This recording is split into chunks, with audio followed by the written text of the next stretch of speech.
আজকে আমি মনে করি বিটেক এমন একটা প্ল্যাটফর্ম যেখানে মানুষ মন থেকে এটাকে রিসিভ করতে পারছে, মানুষ এটাকে ট্রাস্ট করতে পারছে, মানুষ এখানে তার ফিউচারটাকে দেখতে পাচ্ছে। আর আমার স্বপ্ন হচ্ছে এটাই, যে বিটেকটা যেন 100% একটা সিকিউর এরিয়া, যেন সবার আগে যে জিনিসটা আপনাদের বোঝার দরকার সেটা হচ্ছে বিটেকের ফিউচার। বিটেকের ফিউচারটা কি আছে? বিটেকটাকে অনেকে এটাকে সিলি প্রফেশন মনে করে, এখনো বিটেকের সাথে আছে এরকম অনেক লোক আছে যারা এখনো এটাকে শুধু এতটুকুর মধ্যে সীমাবদ্ধ যে আমি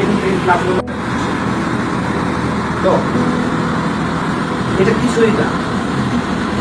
আমি কখনোই বলবো যারা বিটেকে এই মুহূর্তে যারা বিটেকের সাথে আছেন, নেতৃত্ব স্থানীয় পর্যায়ে যারা আছেন, সবার আগে আপনি এই জিনিসটা চিন্তা করেন যে বিটেকটা আমি আমার জন্য করবো না, পৃথিবীর প্রত্যেকটা মানুষের অর্থনৈতিক পরিবর্তন, প্রত্যেকটা মানুষের অর্থনৈতিক। দেখেন, আমি যদি আপনার জন্য কিছু করতে পারি, আমারটা তো অর্থনৈতিক করে দিই। বিষয়টা এরকম যে আমি একটা ঘর বানাইছি, একটা জানালা কাটবো, এখান দিয়ে আজানের ধ্বনি আসবে, আমি নামাজ পড়বো। এই যে নিয়মটা করছি, আজানের ধ্বনি আসবে, আমার সব